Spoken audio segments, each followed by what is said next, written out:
Halo semuanya, selamat wayah Kio ya dimanapun kalian berada.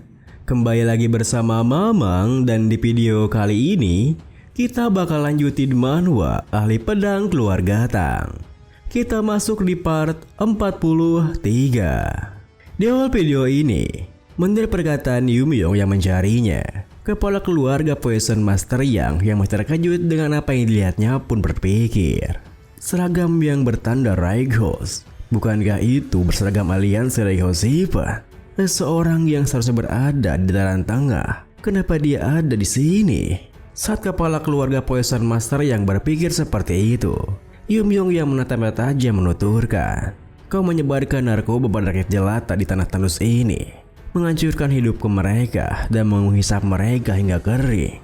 Aku kemari untuk menghabisi klanmu." Kepala keluarga Poison Master yang merasa tak bersalah pun menjelaskan, "Aku penasaran omong kosong macam apa yang akan kau katakan. Konyol sekali. Warga Xinjiang adalah bagian dari kultus kami. Seorang dari dataran tengah tidak perlu ikut campur. Terlebih lagi, kekuasaan atas hidup matinya rakyat Xinjiang yang merupakan anggota kultus kami adalah milik ketua kultus. Sekarang, apa kau pantas mengatakan hal seperti itu menghancurkan kultus kami? Kultus kami tak membahayakan dataran tengah." Mendengar hal itu, Yumyong yang tak bergeming dari tempatnya menyangga, "Bukankah kau berperang melawan Kunlun di Qinghai untuk memperluas wilayah di dataran tengah dan membangun rumah dinasti Demoni? Dalam prosesnya, Divine Pillmu pasti punya pengaruh yang penting.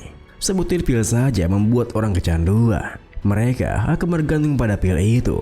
Pada akhirnya, mereka tak punya pilihan selain menyerah pada kultus Demoni. Takkan kubiarkan hal sekeji itu menyebar di dataran tengah sebagai pemimpin dari aliansi Raigos Shiva." Tentu saja, kalimat terakhir Yumyong semakin mengejutkan kepala keluarga Poison Master yang awalnya mengira jika sosok di depannya itu hanyalah anggota biasa dari aliansi Raigos Shiva. Hal itu pun membuat kepala keluarga Poison Master yang terbelalak berpikir, pemimpin aliansi Raigos Shiva? Mustahil. The Venomous Sword Dragon, Tang Yumyong. Jarak antara dataran tengah dan Xinjiang itu jauh, tapi rumor selalu saja bisa menyebar dengan cepat. Aliansi Black Death yang pernah memimpin Sichuan, kabar bahwa pemimpinnya dikalahkan oleh The Venomous Sword Dragon dari klan Tang bahkan sampai ke Xinjiang. Kemudian, The Venomous Sword Dragon mendirikan aliansi ortodok yang baru di Sichuan yang bernama Aliansi Raigos Shiva. Meskipun dengan rumor mengejutkan seperti itu, Xinjiang tak banyak bereaksi karena Weapons Brilliant Demon Lord Yan Jungyong sudah bergerak. Tak peduli sekuat apa paksi ortodok di dataran tengah, kami percaya paksi itu tak bisa mempengaruhi Xinjiang. Tapi kenapa dia ada di sini sekarang? Tunggu, jika dia di sini, kemana perginya para guardian? Dengan pikiran seperti itu, kepala keluarga Poison Master yang mulai merasa gelisah pun bertanya, "Kau? Bukankah kau melawan guardian kiri dan kanan kultus kami?" Sembari mengingat sosok guardian kiri dan kanan yang dilawannya, Yumyong pun menuturkan, "Guardian kiri dan kanan? Orang tua lemah itu. Aku menghabisi mereka. Aku tak punya alasan untuk mengampuni seorang Supreme Demon yang mencoba menghabisi anggota aliansiku. Selalu ada saja orang seperti itu. Dan percakapan kita berakhir di sini. Meski kau mencoba mengulur waktu, kehancuranmu tidak akan berubah." Namun, tepat setelah Yumyong mengatakan itu, tiba-tiba saja ia dikejutkan karena merasa adanya banyak energi demonik yang mendekat. Yang itu membuatnya bertanya-tanya, mungkinkah mereka adalah bala bantuan dari kultus Demoni? Di saat Yumyong penasaran akan hal itu, kepala keluarga Poison Master yang juga bisa merasakan adanya banyak energi demonik yang mendekat pun berkata, "Karena aku menyebabkan kekacauan di wilayah kami, sepertinya keluarga lain mengirim bantuan. Menyerang sendirian itu cukup bodoh. Tapi kau menghabisi guardian kiri dan kanan? Candbaanmu sudah berlebihan. Kami pasti akan bertemu secepat atau lambat. Tempat ini akan jadi kuburanmu." Tepat setelah ia mengatakan itu, kepala keluarga Poison Master yang pun melemparkan beberapa pil yang langsung meledak di dekat Yumyong menyebarkan asap berwarna merah kemuda. Yum Yong sendiri yang merasa jika asap itu hanyalah asap beracun biasa sama sekali tak bereaksi karena racun sama sekali tak akan mempan kepadanya. Akan tetapi, sepersekian detik setelah ia menghirup asap merah muda tersebut, tiba-tiba saja Yum Yong merasakan adanya reaksi aneh pada matanya, di mana ia tertunduk menutupi matanya yang membuat Kinga muncul merasa aneh hingga berpikir, Apa yang terjadi? Tidak mungkin. Apa karena asap racun ini? Bocah ini imun terhadap semua racun berkat poison cleaning lagi. Mungkinkah ini suatu yang lain? Saat Kinga penasaran akan hal itu, kepala keluarga Poison Master yang begitu puas melihat Yum Yong seperti itu tersenyum menjelaskan. Itu disebut pil nirvana. Itu adalah hal yang kultus kami produksi sebagai obat penghilang rasa sakit. Kudengar kau berasal dari keluarga Tangsi Cuan. Jadi seharusnya kita bisa bicara di sini. Pil nirvana bukanlah racun. Itu adalah obat seperti pada umumnya dan berfungsi sebagaimana obat yang tak membahayakan tubuh. Ya ampun, mereka sampai. Anggota elit dari kultus kami. Seperti apa yang dikatakannya, sekelompok anggota elit kultus Heavenly Demon yang langsung mengepung Yum Yong berkata, Lord Ya, kami mendengar keributan dan datang untuk membantu. Serahkan saja pada kami. Kepala keluarga Poison Master yang merasa situasinya berbalik menguntungkannya pun membalas, Aku berterima kasih kalian sudah datang meski sedang sibuk.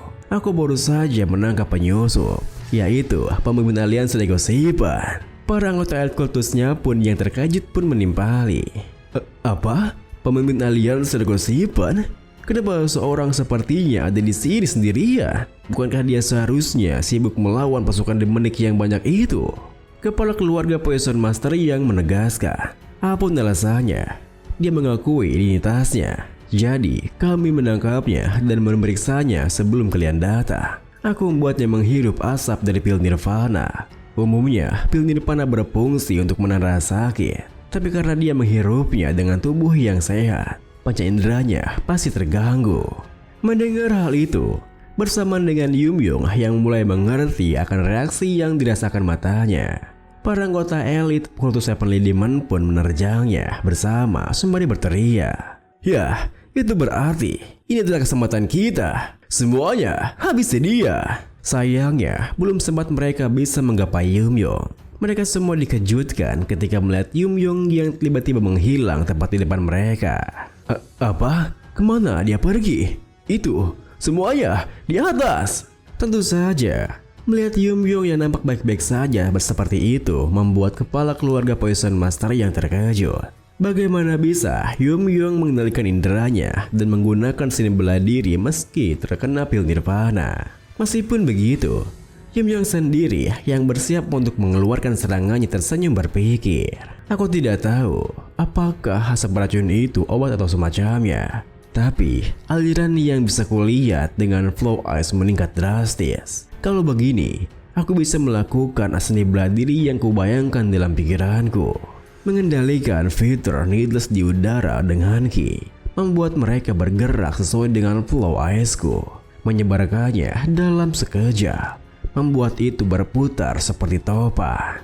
Dengan pikiran seperti itu, saat mereka semua terkejut dengan pergerakannya, Yum Yong pun menyerang mereka dengan tekniknya, Feather Dart Wheel, yang menghujani para anggota elit kultus Heavenly Demon. Lalu, di saat kepala keluarga Poison Master yang tak bisa berkutik merasa jika apa yang dilihatnya itu seperti hujan kematian, Yum Yong yang telah menderat tak jauh di depannya menuturkan, Aku kemari untuk menghancurkan kultusmu. Tapi tak kusangka, kalian malah memberikan kesempatan yang berharga seperti ini. Video ini pun diakhiri dengan, tentu saja apa yang dikatakan Yum Yong semakin mengajutin kepala keluarga Poison Master Bagaimana bisa bocah sepertinya menyebut pengembangan itu sebagai keberuntungan? Ditambah lagi, Yum Yong begitu percaya diri menegaskan, haruskah kita mengakhiri ini?